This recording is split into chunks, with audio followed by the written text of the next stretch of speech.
Hello नमस्कार, मैं मोहम्मद शफ़ी आपका स्वागत करता हूँ। जैसे कि कल यूपी में जो इलेक्शन हो रहा है उसका दूसरा चरण स्टार्ट होगा। कल 14 फरवरी है, तो उसमें दूसरा चरण उसका स्टार्ट होगा। तो दूसरे चरण में जो है बीजेपी को खोने के लिए बहुत कुछ है और सपा को पाने के लिए बहुत कुछ है, क्योंकि जो दूसरा चरण है उसमें रामपुर है, बिजनौर है, संभल है, बरेली है, और भी बहुत सीटों पर इलेक्शन है। तकरीबन 11 ज़िले में इलेक्शन है। तो अब ज़्यादातर उसमें जो है मुस्लिम बाहुल्य क्षेत्र है। पिछली बार जो 55 सीट पर इलेक्शन, जो कल इलेक्शन होगा उसमें 55 सीट पर इलेक्शन होगा। 55 में से 38 सीट बीजेपी के पक्ष में गई थी। और इस बार क्या होगा, क्योंकि पिछली बार जो था समाजवादी भी मुस्लिम कैंडिडेट बताई थी और बीएसपी भी बहुत ज़्यादा मुस्लिम कैंडिडेट, कांग्रेस भी उतारी थी, तो मुस्लिम का वोट बढ़ गया था। इसलिए मुस्लिम बाहुल्य क्षेत्र में भी क्या नाम है, बीजेपी जीत गई थी। जैसे बरेली है, बरेली की 9 सीट पे बीजेपी जीत गई थी। जो संतोष गंगवार हैं, जो बीजेपी के बहुत बड़े लीडर हैं, मंत्री भी रह चुके हैं, ग्रामीण विकास मंत्री रह चुके हैं। इस बार उनका उनका मंत्रालय छीन गया था तो वो बरेली के बहुत बड़े सांसद, बहुत बड़े नेता हैं और कुर्मी नेता हैं। तो इस बार उनके मंत्री पद छीनने से भी बीजेपी में नाराज़गी है। तो वहाँ पर बरेली, जैसे बरेली है, बरेली में बीजेपी को नुकसान होने के चांसेस ज़्यादा हैं। अब ये मैक्सिमम वो था, रिटेन कर ली थी मैक्सिमम की, इन 9 में से 9 सीट रिटेन कर ली थी। लेकिन अब ऐसा होने नहीं दिख रहा है बरेली में। मुझे लगता है कि 4 से 5 सीट बरेली हो सकता हो कि वो हार जाए, क्या नाम है, बीजेपी हार जाए। अब ये जो 4 से 5 सीट अगर हारती है, तो क्या ये 4 से 5 सीट सपा के पक्ष में जाएगा या इसमें भी बंटवारा हो जाएगा, क्या नाम है, बीएसपी में चला जाएगा, क्या नाम है, कांग्रेस का कुछ है नहीं, या सपा में जाएगा।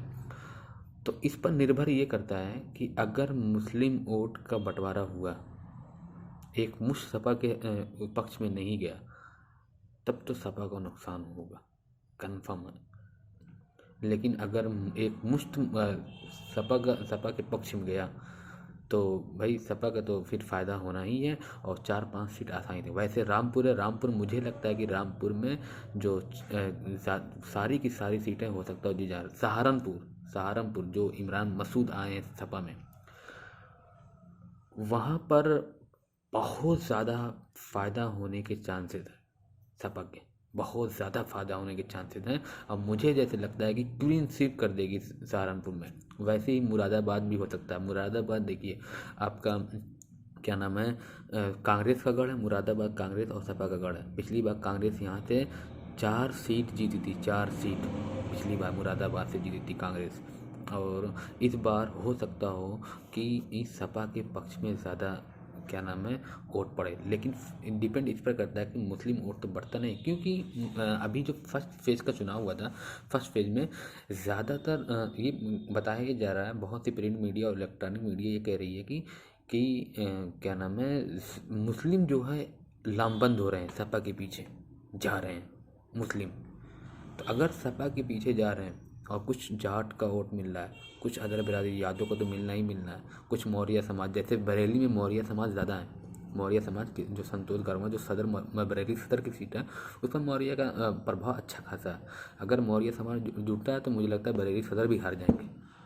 तो बहुत मुश्किल हो सकता है कि सेकंड फेज बीजेपी के लिए, अगर अगर क्या नाम है, बीजेपी और सपा अगर 40 या 40+, 45 तक जीत जाती है, 40 तक अगर जीत जाती है, तब तो इलेक्शन बन गया इनका। अगर यहाँ पर सेकंड फेज बहुत इंपॉर्टेंट रोल प्ले करेगा बीजेपी के लिए और सपा के लिए भी, क्योंकि अगर जिसने सेकंड फेज, क्योंकि यहाँ मुस्लिम बाहुल क्षेत्र है और सपा ये नहीं चाहिए कि ये इलेक्शन, मतलब कि ये जो सेकंड फेज है हमारे हाथ से जाए। फर्स्ट फेज में क्या हुआ, फर्स्ट फेज में ये होगा 50% की लड़ाई है, बहुत ज़्यादा नहीं। मुझे लगता है 30-32 सीट पा जाएंगे ये, क्या नाम है, बीजेपी वाले पा जाएंगे इसमें फर्स्ट फेज में 30-32 सीट। और अगर नहीं तो 1-2 सीट वो पा जाएंगे, क्या नाम है, बीजेपी बसपा पा जाएगी 1-2 सीट, जैसे मतलब कि आगरा की कुछ सीट हैं वो पा जाएंगे। लेकिन अब जो बची हुई सीटें ज़्यादातर चांसेस हैं और कोई इसमें मतलब कि वो सेंध नहीं लगा पाएगा, इसमें बहुत ज़्यादा कांग्रेस का वो नहीं है, प्रभाव नहीं है, तो सपा के पक्ष में ज़्यादातर। लेकिन सपा मुझे लगता है 20 से 22 या 25 सीट पाएगी फर्स्ट फेज में। अगर बहुत अच्छा लगे 30 तक पहुँच सकती है, तब तो बीएसपी भी हार जाएगी, 1-2 सीट जो मिल रही वो भी चली जाएगी। लेकिन फर्स्ट फेज में जो दिग्गज नेता हैं वो बीजेपी के हार रहे हैं। जैसे क्या नाम है, जो आगरा से लड़ रही बेबी रानी मौर्य, वो हो सकता है हार जाए। बेबी क्या नाम है, एक वो संगीत सोम, हो सकता है वो भी हार जाए। ज़्यादातर चांसेस है बेबी रानी मौर्य और संगीत सोम की सीट फंसी हुई है। तो ये दोनों सीट फंस गई है। बिजनौर कह रहे हैं, मुजफ्फरनगर में 1-2 सीट बीजेपी जीत जाएगी, बाकी क्लीन स्वीप कर देगी। वो क्या नाम है, सपा क्लीन स्वीप कर देगी, चारों के चारों सीट जीत जाएगी और 2 सीट बीजेपी के हाथ में चली जाएगी इसमें। तो बेबी रानी मौर्य जो बड़े लीडर थी वो भी हार जाएंगी। और क्या नाम है वैसे आपके संगीत सोम भी हार सकते हैं, ज़्यादातर चांसेस हैं कि संगीत सोम सुरेश राणा जो गन्ना मंत्री, इनकी भी सीट फंसी हुई है। हो सकता है अपनी सीट निकाल लें, लेकिन इनकी सीट फंसी हुई है। तो ऐसे फर्स्ट फेज बीजेपी और सपा दोनों के लिए बहुत अच्छा रहा, दोनों के लिए अच्छा रहा। बीजेपी को जितना उम्मीद थी कि नुकसान ज़्यादा हो जाएगा, लेकिन मुझे लगता नहीं है नुकसान बहुत ज़्यादा है बीजेपी को। लेकिन सेकंड फेज बहुत बड़ा निर्णायक मत करने वाला शाहजहाँपुर, जैसे सेकंड फेज में शाहजहाँपुर भी है। शाहजहाँपुर में जो 8 बार के विधायक है सुरेश खन्ना, वो तो अपनी सीट बचा लेंगे, लेकिन और सीट पे क्या होगा? और सीट ये तो हार रहे हैं सब, ज़्यादातर चांसेस हैं कि और सीट हार जाएंगे। तो सुरेश खन्ना जो 8 बार के विधायक हैं वो तो अपनी सीट बचा लेंगे, बीजेपी के हैं वो अपनी सीट बचा लेंगे, लेकिन और सीट पर फंसी हुई है। तो ज़्यादातर चांसेस हैं कि सपा के लिए आसान है, ये फेज बहुत आसान है। अगर थोड़ा सा मेहनत किए, कल मेहनत कर दिए, अपने वोटर्स को बाहर निकालने की बाहर निकालें और मेहनत किए, पूरे दिन भर मेहनत करेंगे तो निकल जाएंगे, तो आसानी बन जाएगी। नहीं तो फिर ये फेज चला गया, और फेज अगर चला गया सपा हार जाएगी, पूरा चुनाव हार जाएगी, कुछ बचा नहीं है फिर सपा के लिए, कुछ बचा नहीं। पूर्वांचल में फाइट कम है, लेकिन पूर्वांचल में 50-50 की लड़ाई है, 50-50% की लड़ाई है पूर्वांचल में।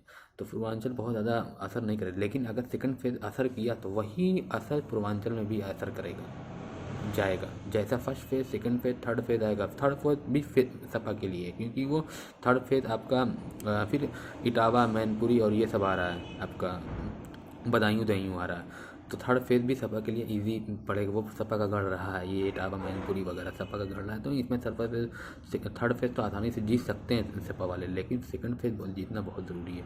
तो ये अगर सेकंड और थर्ड फेज अगर जीतते हैं, मतलब कि अच्छा करते हैं, तो इसका असर मध्य यूपी और पूर्वांचल यूपी में भी पड़ेगा। तो देखते हैं कल तक क्या होता है। तब तक के लिए धन्यवाद, और हमारे चैनल को लाइक और सब्सक्राइब ज़रूर करिएगा। Thank you.